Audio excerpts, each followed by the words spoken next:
Para pemirsa, apa kabar hari ini? Semoga kabar luar biasa.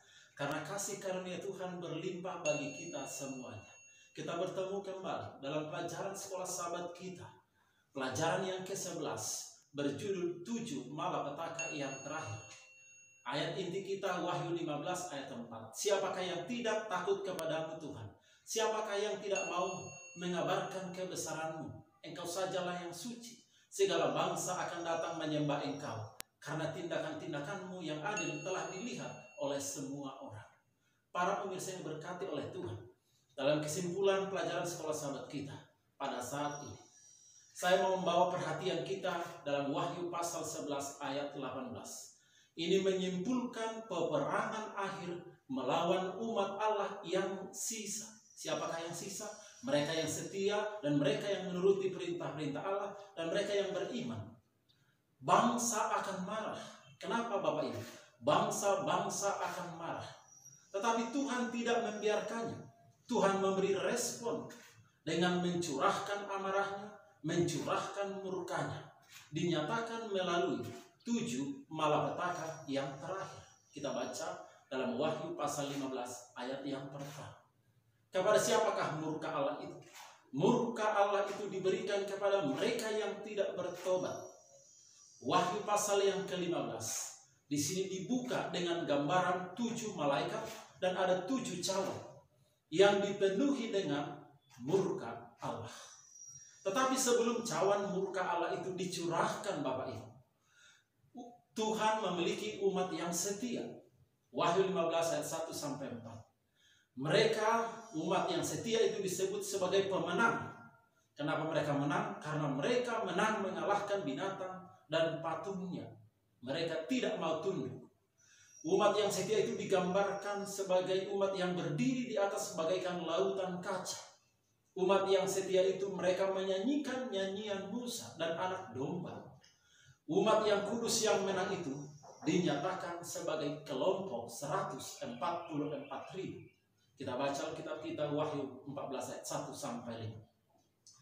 Para pemirsa, mereka yang menolak tanda binatang itu akan dilindungi dari efek 7 malapetaka.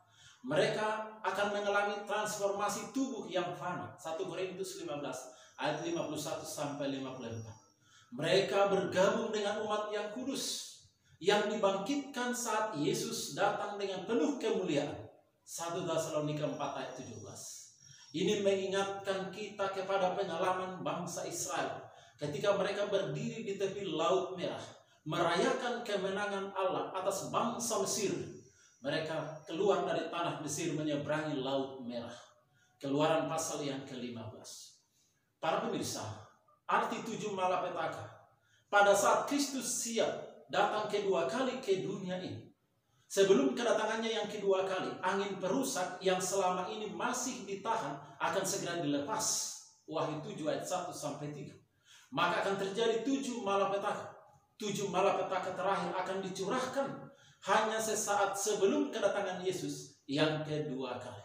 Malapetaka itu meliputi seluruh dunia ini.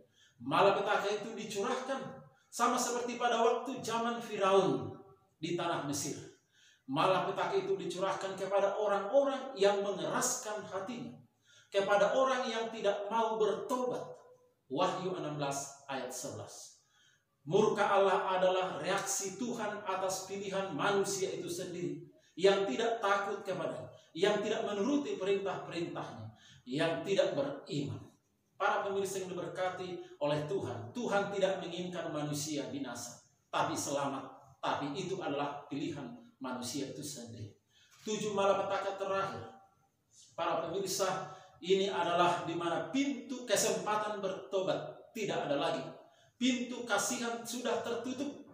Ini tidak akan membawa seseorang pun kepada pertobatan. Tidak ada lagi pertobatan. Pintu kasihan sudah tertutup. Para pemirsa yang diberkati oleh Tuhan, 7 malapetaka hanya untuk memperlihatkan begitu kerasnya hati manusia yang memilih berada di pihak Babel. Kita sudah pelajari minggu sebelumnya, yaitu kekacauan. Mereka membenci Allah. Malapetaka itu ditunda sekian lama supaya banyak orang diselamatkan, tapi manusia seluruh berontak. Tapi tiba akan saatnya malapetaka itu akan dicurahkan. Dengan berhentinya pengantaran Kristus di bait suci sorgawi, maka nasib setiap orang telah ditentukan selamanya. Waktunya telah tiba bagi mereka yang menolak Injil akan mengalami murka Allah. Para pemirsa yang diberkati oleh Tuhan dimanapun Anda berada, 7 malapetaka terakhir ini mirip dengan pengalaman yang dicurahkan kepada bangsa Mesir. Keluaran 7-11. Pada saat malapetaka menimpa seluruh Mesir, ada 10 tulah terjadi di sana. Namun bagaimana dengan bangsa Israel, umat Allah pada saat itu? Pada saat itu bangsa Israel luput dari malapetaka itu. Para pemirsa yang diberkati oleh Tuhan, tulah keempat hanya mempengaruhi penyembah binatang, tapi tulah itu tidak menimpa mereka yang menyembah Allah, yang menerima materai Allah, yang menuruti perintah Allah, yang setia kepada Allah. Tulah di Mesir menyatakan begitu kerasnya hati Firaun, dan ini menunjukkan kepada bangsa Mesir ketidakberdayaan ilah mereka. Malapetaka yang ketujuh ini juga secara cepat mengeraskan hati para penyembah binatang. Para pemirsa yang diberkati oleh Tuhan, ini menyatakan ketidakberdayaan Babel akan melindungi mereka yang berpihak kepadanya pada hari penghakiman murka Allah. Mari kita baca kitab kita. Mari kita perhatikan malapetaka yang pertama. Ini menyerang populasi dunia secara menyeluruh, menyebabkan timbulnya bisul yang sangat menyakitkan. Dan ini hanya terjadi kepada penyembah binatang. Mereka yang menerima materai Allah tidak mengalami apa-apa. Malapetaka kedua dan yang ketiga, ini akan mempengaruhi semua laut, sungai, dan setiap mata air. Berubah menjadi darah merah membusuk. Bagaimana dengan umat Allah yang setia? Mereka tidak mengalami apa-apa.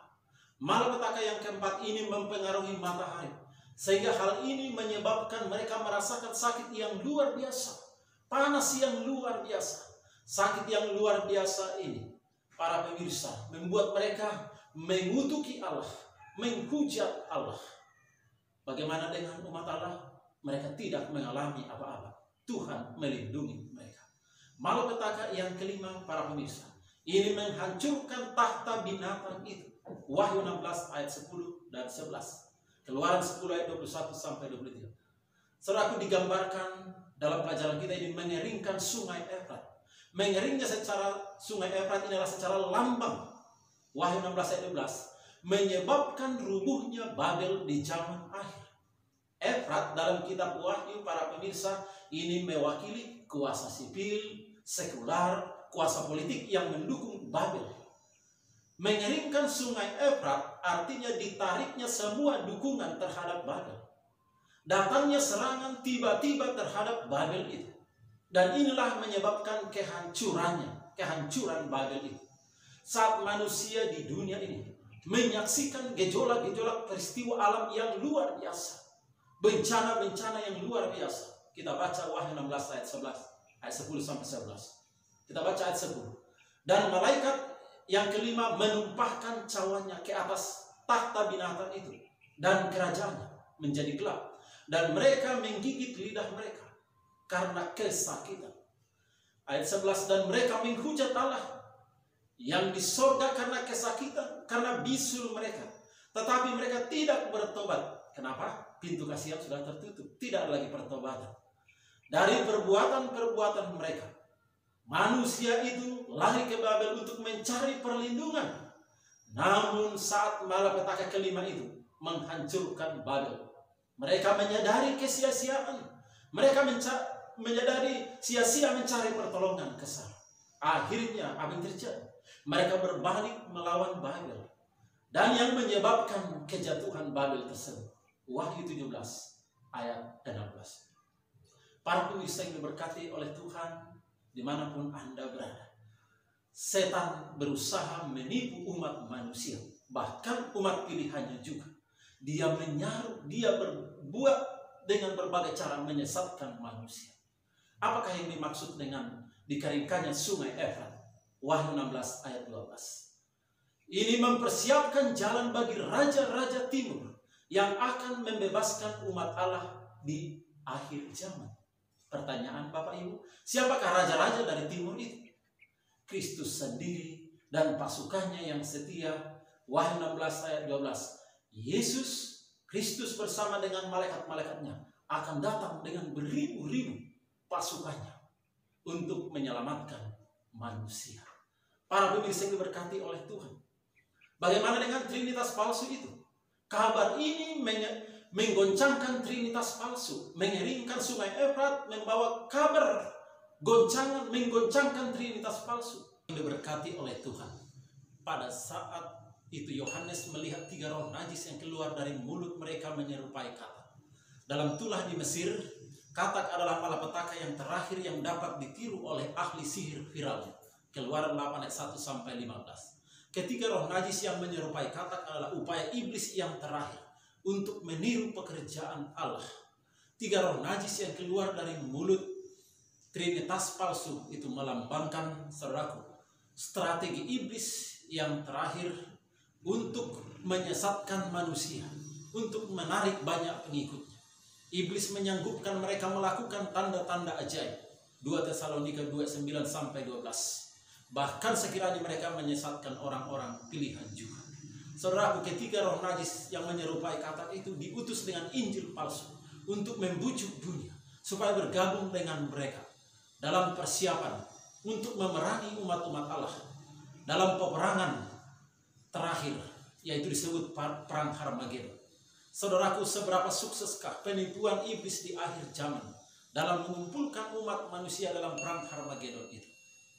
Kuasa penyesatan dari mujizat palsu pada akhirnya akan berhasil, saudaraku, menjangkau seluruh dunia ini. 2 Tesalonika 2:9 sampai 12. Saudaraku yang diberkati oleh Tuhan, tetapi umat Tuhan yang setia selalu bergantung kepada Tuhan. Mereka selalu setia, walaupun banyak mujizat-mujizat yang dilakukan oleh setan. Saudaraku, pada peperangan terakhir disebut Harmagedon. Apakah itu Harmagedon? Harmagedon adalah peperangan besar yang terakhir antara Allah dan kuasa kejahatan. Harmagedon bukanlah suatu peperangan militer yang terjadi di Timur Tengah, namun itu adalah peperangan rohani antara Kristus dan kuasa kegelapan.